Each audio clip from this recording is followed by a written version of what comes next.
फिर से आप लोगों का हार्दिक स्वागत है आपके चैनल डिजिटल क्लासेस में। यहाँ पे आपको बोर्ड पे दिख रहा होगा तो आपको आज का टॉपिक समझ में आ गया होगा कि आज का टॉपिक हमारा क्या है। क्योंकि हम सीडीपी की क्लास चला रहे हैं इस टाइम। सीडीपी की क्लास में चैप्टर 7 तक हमने कंप्लीट कर लिया है। चैप्टर 8 की तरफ हम बढ़ रहे हैं और चैप्टर 8 जो है वो है हमारा भाषा और चिंतन। तो चलिए फिलहाल हम वीडियो की शुरुआत करते हैं और इस चैप्टर को मैं 2 पार्ट में कवर करूंगी क्योंकि इसमें 2 टॉपिक है, भाषा और चिंतन। तो भाषा को हम एक वीडियो में कवर करेंगे और चिंतन को हम दूसरी वीडियो में, ठीक है। और बाकी सीडीपी के प्रीवियस वीडियो के लिए आप उस वीडियो के लिंक के लिए इसी वीडियो के डिस्क्रिप्शन बॉक्स को जरूर चेक करिएगा, आपको वीडियो की लिंक मिल जाएगी। तो चलिए स्टार्ट करते हैं फिलहाल अपना आज का टॉपिक।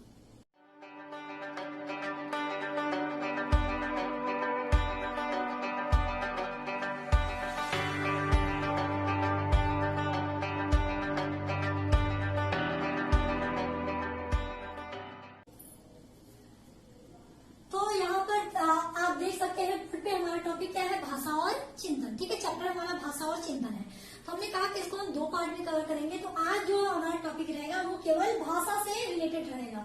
तो आपको बोर्ड पे काफी सारी चीजें देखने को मिल रही होंगी, लेकिन मैं बता दूं, अगर आप इसे सुनेंगे तो आपको सारी जो चीजें हैं वो सारी की सारी बहुत जल्दी कवर हो जाएंगी। आप केवल सुनिएगा, ठीक है। पहले ही मैं बता दूं, आप लोग लिखना मत शुरू कर दीजिएगा क्योंकि बहुत सारी चीजें मैंने नहीं लिखी हैं। मैंने केवल टॉपिक्स लिखे हैं, इंपॉर्टेंट चीजें लिखी हैं। बाकी मैं उसको बोलूंगी तो आप उसके साथ में ही लिखते चलिएगा। अगर आप नोट्स बना रहे हैं ये उनके लिए है जो फिलहाल मेरे चैनल के माध्यम से अपना नोट्स सीडीपी का कवर कर रहे हैं, ठीक है। तो चलिए देखते हैं क्या है। तो यहाँ पर हमारा, मैंने कहा कि आज हम भाषा के बारे में देखेंगे। तो पहले भाषा क्या है, जैसे आप ही बताइए कि आप क्या करते हैं। अगर आपको किसी के सामने कुछ अपनी बात रखनी है या अपनी थॉट्स, अपनी सोच रखनी है तो आप क्या किसका यूज करते हो, आप भाषा का यूज करते हो। भाषा के माध्यम से आप अपने भावों को, अपने विचारों को, अपने थॉट्स को किसी दूसरे के समक्ष रखते हो या फिर अपनी आवश्यकताओं की पूर्ति के लिए किसी से अपनी भाषा के माध्यम से अपनी आवश्यकताओं की पूर्ति भी करते हो। अगर आपको कोई चीज चाहिए, आप शॉप पे गए तो आप तब भी वहां पे क्या करोगे, आप दुकानदार साइडली तो समझ नहीं जाएगा कि आपको क्या चाहिए। आप बोलोगे, अपनी भाषा का प्रयोग करोगे, उसे बताओगे, फिर वो क्या करता है उस हिसाब से फिर आपकी आवश्यकता को वो पूरा करता है। तो यहाँ पर यही है कि जो भाषा है वो क्या करती है, हमारे भावों, हमारे विचारों, हमारे भावों को क्या करती है, अभिव्यक्त करने का एक तरह का माध्यम है। यानी भाषा क्या है, हमारे भावों को, हमारी सोच को, हमारे विचारों को अभिव्यक्त करने का एक जरिया है, एक मीडियम है, एक माध्यम है, ठीक है। चलो ये तो पता चल गया। इसके अलावा भाषा जो है वो कहीं न कहीं हमारी विचार प्रकृति को प्रभावित करती है। भाषा क्या है, विचार प्रक्रिया, यानी हमारी जो सोच है, हम जो सोच रहे हैं, जो हमारे थॉट्स हैं, जो हमारे विचार हैं, कहीं न कहीं उसकी प्रकृति यानी किस तरह से हम सोच रहे हैं उसको कहीं न कहीं वो प्रभावित करती है। क्योंकि भाषा के जरिए ही हम क्या करते हैं, अपने भावों को, अपने विचारों को दूसरों के समक्ष रखते हैं। इसलिए भाषा क्या है, वो हमारी विचार प्रकृति को प्रभावित करती है। तो इसके बाद हमारा है आगे है कि भाषा के भाग। देखिए ये थोड़ा सा इम्पोर्टेंट है, इसको आप लोग थोड़ा ध्यान से देखिएगा, समझने की कोशिश करिएगा क्योंकि ये थोड़ा ज्यादा इम्पोर्टेंट है। इससे क्वेश्चन पूछ सकता है या पूछा भी है, इसलिए मैंने कहा ऐसा। तो इसके देखिए भाषा के भाग क्या है, स्वनिम जिसे फोनिम कहते हैं इंग्लिश में, रूपिम जिसे मॉर्फिम कहते हैं, ठीक है। एक है वाक्य विन्यास और एक है अर्थ विन्यास, ठीक है। तो इसको मैंने क्यों कहा कि ये थोड़ा इम्पोर्टेंट है, इसको समझने की कोशिश करिएगा क्योंकि इससे क्वेश्चन पूछा जा चुका है। पहले हम ये जान लेते हैं कि आखिर ये स्वनिम क्या है। देखिए स्वनिम जो है वो कहीं न कहीं जो हमारी ध्वनि है उसकी सबसे छोटी जो इकाई है उसे हम स्वनिम कहते हैं, जिसका कि अपने आप में कोई अर्थ नहीं होता, लेकिन वह जब किसी दूसरे के साथ मिलती है उसके बाद उसे एक अर्थपूर्ण शब्दों का या फिर अर्थपूर्ण वर्ड का एक तरह का मतलब सहयोग देती है उसे अर्थपूर्ण बनाने में। जैसे जो हमारे स्वर हैं, स्वनिम से आप समझिए स्वर, जैसे अ है, आ है, ई है, बड़ी ई है, छोटा ऊ है, बड़ा ऊ है, ये सब क्या है, ये सब स्वनिम है। और क्या इनका कोई अर्थ है, यानी इनका कोई अर्थ नहीं होता है। तो स्वनिम वही होते हैं जिनका कि अपने आप में तो कोई अर्थ नहीं होता, लेकिन ये दूसरे के साथ मिलकर उसको क्या करते हैं, एक अर्थ देते हैं, अर्थपूर्ण उसको बनाते हैं दूसरों के साथ मिलकर, ठीक है। तो स्वनिम हमारे क्या हो गए, आ ई जो भी है सब, ये सब हमारे स्वनिम के अंतर्गत, जो स्वर है वो हमारे स्वनिम के अंतर्गत आते हैं। समझ में आया, यानी ध्वनि की सबसे छोटी इकाई जिनका कि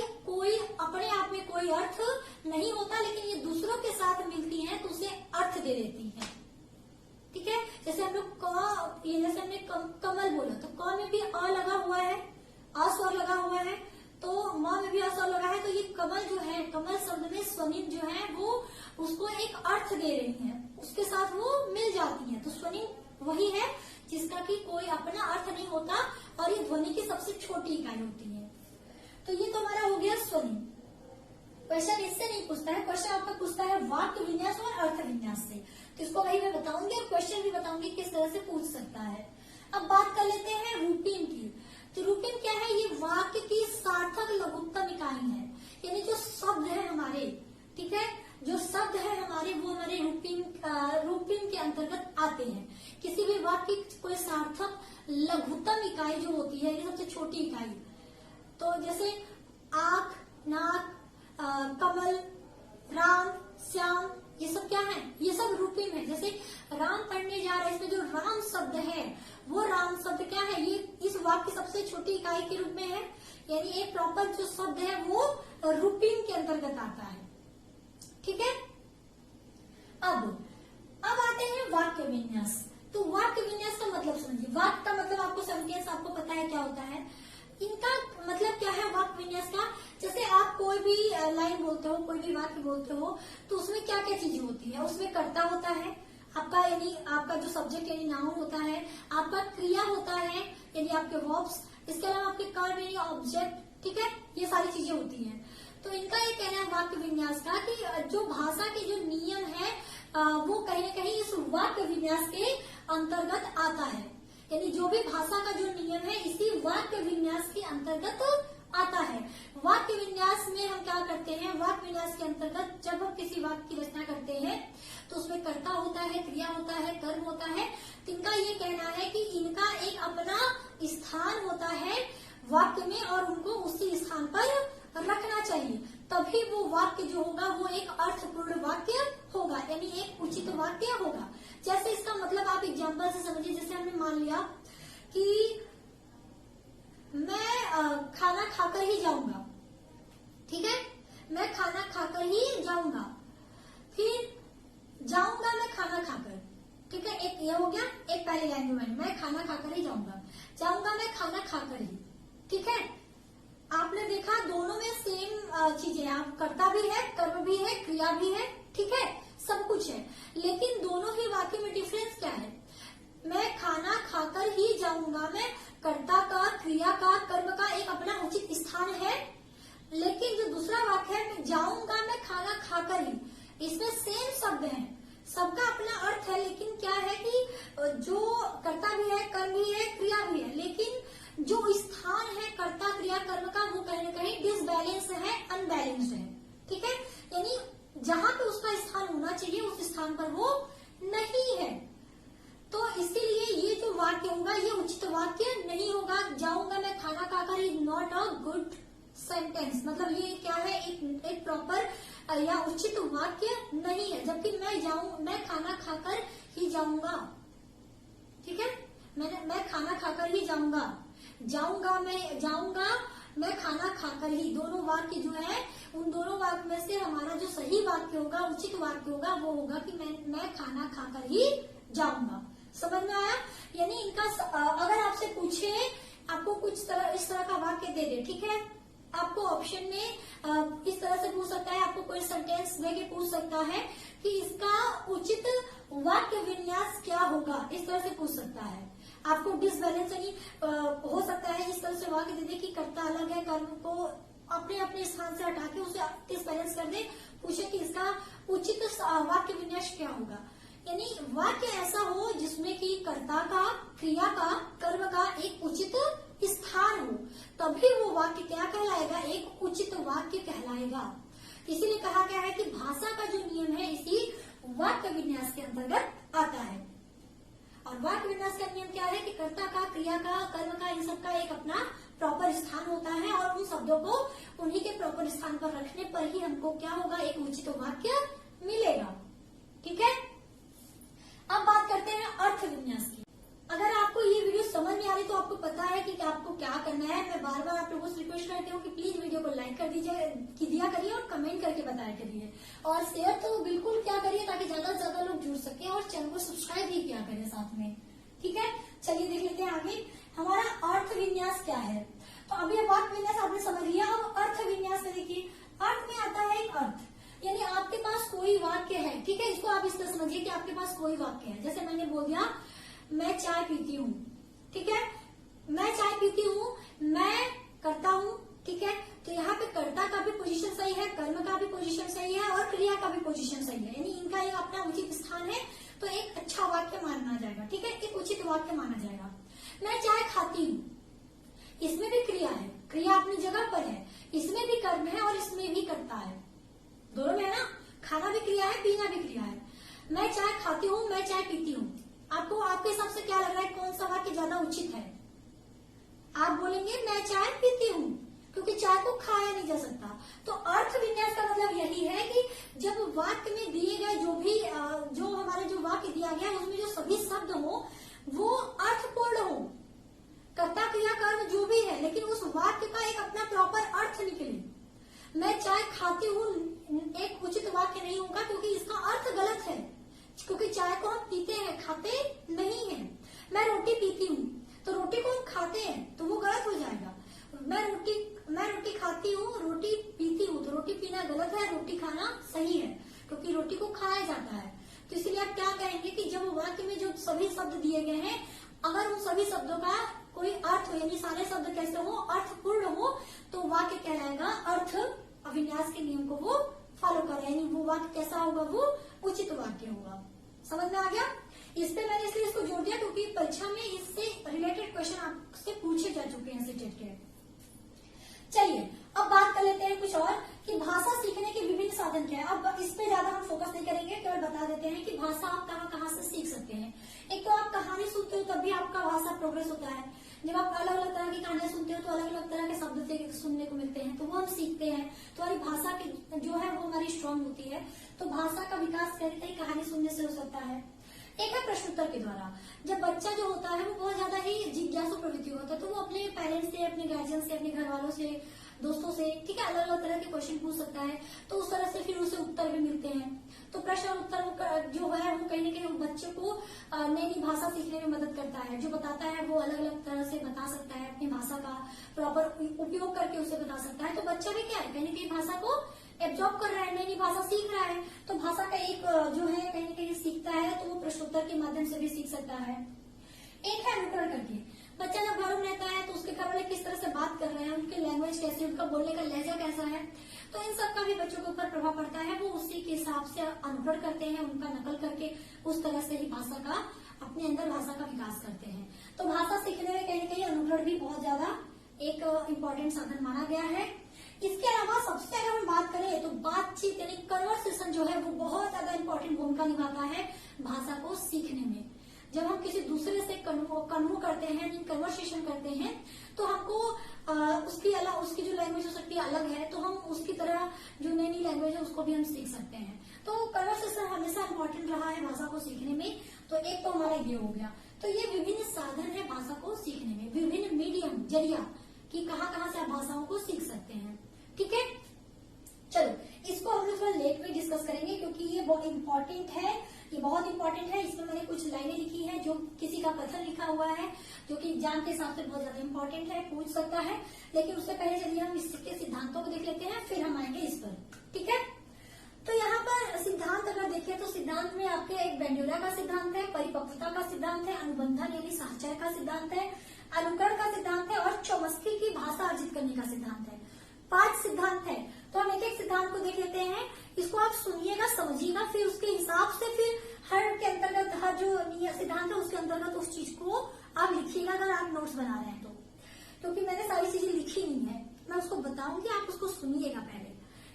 तो बेंड्यूरा का सिद्धांत क्या कहता है? जो बेंड्यूरा ने कहा था कि जो बच्चा है, तो आपको पता है बच्चा कहने के परिवार में, परिवार और पास पड़ोस के लोगों को जो है उसके उंगली से वो अपनी भाषा अर्जित करता है स्टार्टिंग में, क्योंकि उसका कोई समाज नहीं होता है, उसका समाज उसके परिवार यानी उसका सब कुछ उसका परिवार होता है और आसपास के लोग होते हैं। तो इनका ये कहना है कि जो बच्चा है वो बच्चा क्या है, कहीं परिवार और पास पड़ोस में प्रयोग की जाने वाली जो भाषा है उसी का वो अनुकरण करता है, उसी का वो नकल करता है और उसी को अनुकरण और नकल के माध्यम से ही वो अपनी भाषा का अर्जन करता है, भाषा को वो सीखता है। तो भाषा का जो बेंडूरा का सिद्धांत था भाषा विकास में, उन्होंने यही कहा था कि जो बच्चा है उसकी जो भाषा का विकास है वो किस तरह से होता है, या तो उसके परिवार से या तो उसके पास पड़ोस में जो लोग जिस तरह की भाषा का प्रयोग करते हैं वो उन्हीं की भाषाओं का अनुकरण करता है और नकल करके अपनी भाषा का विकास करता है। ठीक है, इसमें इन्होंने अपनी भाषा में एक और बात कही थी। इन्होंने ये कहा था बेंडूरा ने कि जो मॉडलिंग है वो भी भाषा सीखने में एक महत्वपूर्ण भूमिका निभाती है। ठीक है, इन्होंने इस बात पर भी जोर दिया था कि मॉडलिंग जो है वो जो जिसको आपको हिंदी में प्रतिरूपण कहते हैं। ठीक है, जो मॉडलिंग है, जो मॉडल है, वो कहीं न कहीं मॉडलिंग भी भाषा को सीखने में एक महत्वपूर्ण भूमिका निभाता है। तो ये था बेंडूरा का सिद्धांत, क्योंकि सबने भाषा के बारे में अपनी अपनी राय दी थी। तो अब अगला देख लेते हैं। आपको समझ में आ गया? कुछ अगर प्रॉब्लम है तो आप कमेंट करके जरूर बताइएगा, ताकि आपके डाउट्स जो है वो मैं क्लियर कर सकूं। वीडियो अगर लेंथी हो गई तो उसके लिए सॉरी, लेकिन इम्पोर्टेंट है इसलिए इस पर थोड़ा सा आपको टाइम देना पड़ेगा। फिर आता है परिपक्वता। तो परिपक्वता का मतलब आप जानिए पहले। परिपक्वता का मतलब है भाषा अवयवों व स्वरों पर नियंत्रण होना। यानी परिपक्व, जैसे हम कहते हैं ये बता हुआ परिपक्व अपने काम में, तो उस काम में वो क्यों माहिर है? क्योंकि वो उस काम को बारीकी से जानता है, बारीकी से सीख चुका है, इसलिए वो परिपक्व है। उसी तरह भाषा में भी होता है। तो इनका ये कहता है, आप खुद बताओ कि भाषा को बोलने में क्या क्या चीजें यूज होती है। आपका गला, जीभ, होठ, दांत, ठीक है, आप ये सब क्या है? ये सब आपकी भाषा, जब हम बात बोलते हैं, अपनी भाषा बोलते हैं, तो इसमें ये सब पार्ट्स, हमारे शरीर के ये सब पार्ट्स इन्वॉल्व होते हैं उसमें।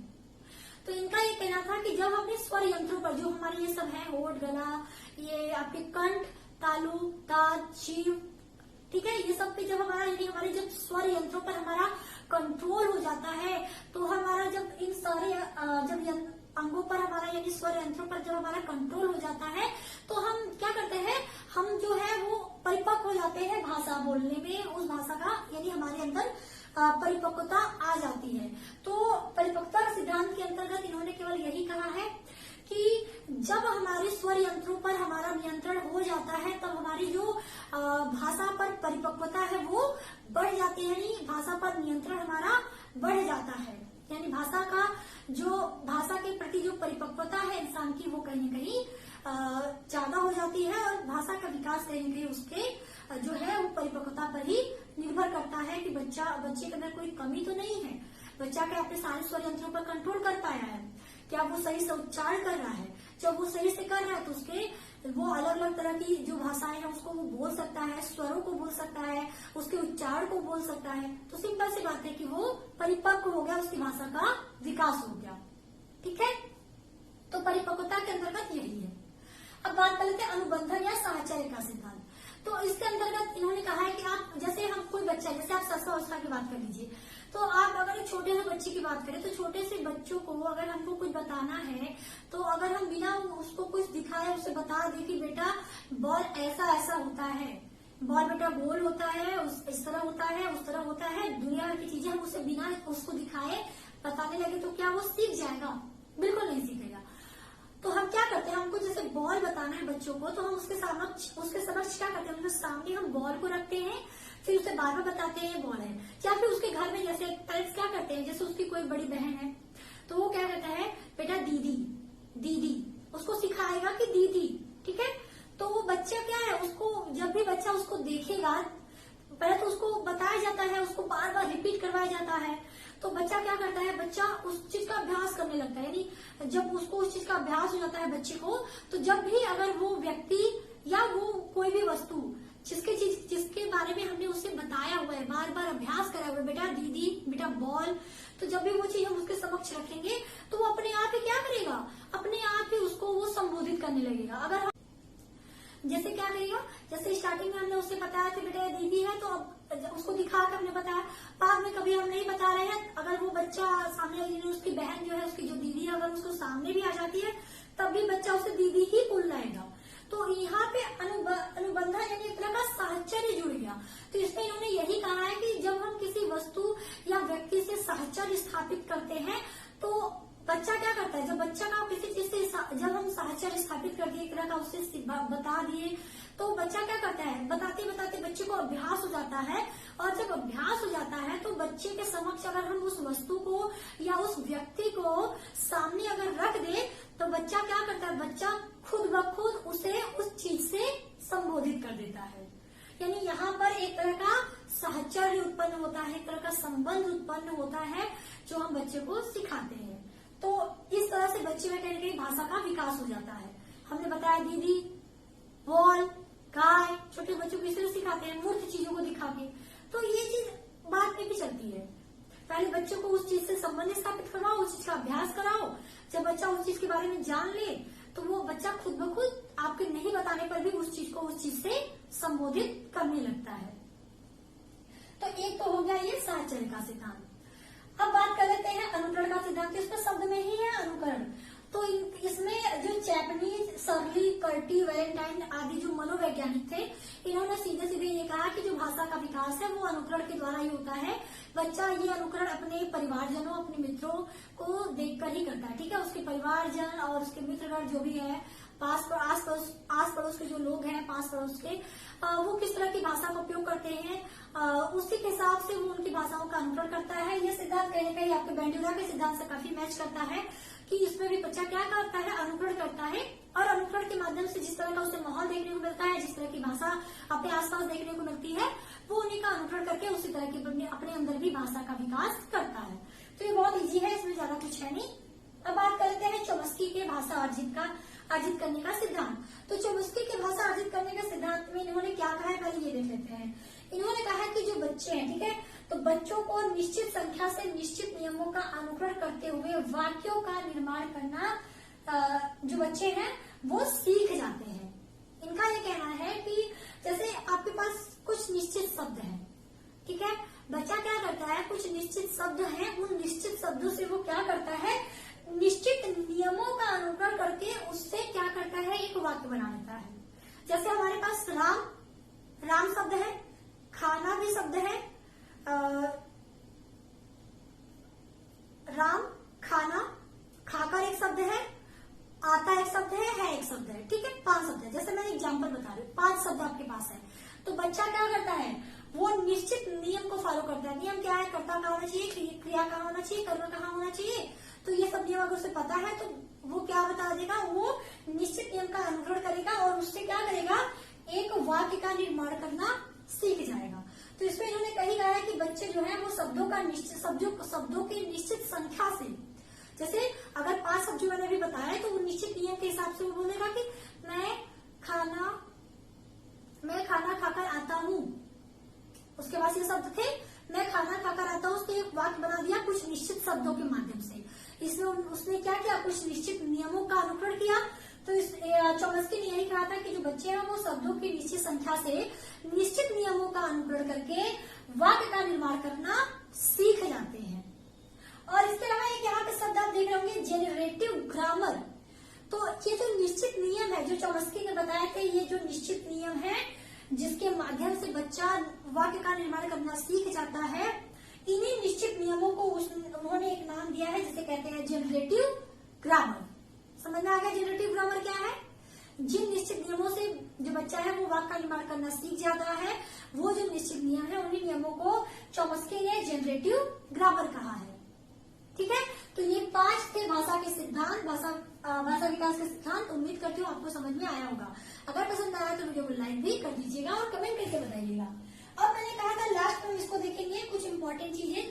तो यहाँ पे कुछ चीजें ऐसी है जो कि एग्जाम में ज्यादातर पूछी जाती है, जैसे जीन पियाजे और वाइगोत्स्की दोनों भाषा को बच्चे के विकारों से जन्म लेती हुई मानती है।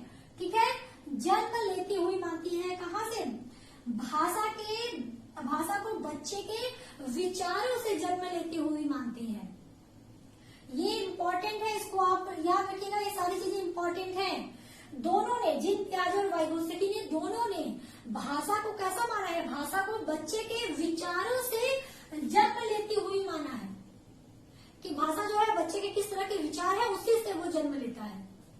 ठीक, इसके अलावा दूसरा है कि भाषा वातावरण में एक उद्दीपक है। ये किसका कथन है? तो ये BF स्किनर का कथन है। कि भाषा क्या है, वातावरण में एक उद्दीपक है। उसी तरह तीसरा है, चॉम्स्की का एक कथन है जो कि है बच्चे भाषा के बारे में निश्चित ज्ञान के साथ प्रवेश करते हैं। चॉम्स्की का ये कथन है कि बच्चे भाषा के बारे में निश्चित ज्ञान के साथ प्रवेश करते हैं। ये सारे कथन है, कुछ चीजें जो कि एग्जाम में पूछी जाती है, पूछ भी सकते हैं आने वाले एग्जाम में। फिर आता है वाइगोत्स्की। तो वाइगोत्स्की ने क्या कहा है, वाइगोत्स्की ने कहा है भाषा और विचार प्रारंभ में दो भिन्न गतिविधियां हैं, यानी स्टार्टिंग में भाषा अलग होती है और आपका विचार जो है वो अलग। जो भाषा और चिंतन वाला कॉन्सेप्ट था वही चीज है, ठीक है। तो वाइगोत्स्की का ये कथन था कि भाषा और विचार प्रारंभ में दो भिन्न गतिविधियां हैं। ये हमारे 4 कथन हो गए। इसके अलावा एक और टॉपिक है जो है भाषा विकार यानी भाषा के दोष। जैसे आप भाषा में किस तरह के दोष होते हैं, तो एक आपका होगा ध्वनि परिवर्तन की प्रॉब्लम कुछ बच्चों में हो सकती है, तो ये भाषा का एक दोष है। इसके अलावा अस्पष्ट उच्चारण, कि बच्चे कुछ चीजों का उच्चारण सही से नहीं कर पाते, तो ये भी एक तरह का भाषा का दोष है। इसके अलावा हकलाना, पता है कि हकलाना भी यानी चीजों को सही से नहीं बोल पाना, बच्चे रुक रुक के बोलने लगते हैं, तो हकलाना भी क्या है, हकलाना भी एक भाषा का दोष है। तुतलाना, बच्चे स्पष्ट नहीं बोल पाते, तुतलाते हैं, हम लोग बोलते हैं ना बच्चे तुतला रहा है, वो तुतला रहा है, तो तुतलाना क्या है, तुतलाना भी भाषा का एक दोष है। इसके अलावा तीव्र अस्पष्ट वाणी, कुछ लोग बहुत फास्ट बोलते हैं तो कुछ समझ में नहीं आता कि बोल क्या गए। मैं भी फास्ट बोलती हूँ, तो इसलिए मैं पहले बता दूं कि अगर आपको इस पे प्रॉब्लम हो तो आप कमेंट करके जरूर बताइएगा कि आपको सही लगता है वीडियो या नहीं, ठीक है। लेकिन यहाँ पे क्या है कि तीव्र अस्पष्ट वाणी की, यानी जो इंसान है वो बहुत तीव्र बोल रहा है, जो बच्चा है वो बहुत तीव्र बोल गया लेकिन कुछ समझ में नहीं आया, अस्पष्ट वाणी, तो ये भी क्या है, एक भाषा का दोष है। तो ये था भाषा के अंतर्गत क्या क्या इंपॉर्टेंट चीजें हैं। बहुत इजी है, बस आपने अगर ध्यान से सुनी होंगी, ध्यान से इसको आप नोट्स बना लेंगे तो आपको कोई प्रॉब्लम नहीं होगी, ठीक है। तो आज के इस वीडियो में इतना ही। उम्मीद करती हूँ आपको वीडियो पसंद आया होगा। वीडियो पसंद आया तो लाइक शेयर और चैनल को सब्सक्राइब कर लीजिएगा। तो अभी के लिए thank you so much, take care, bye bye, जय।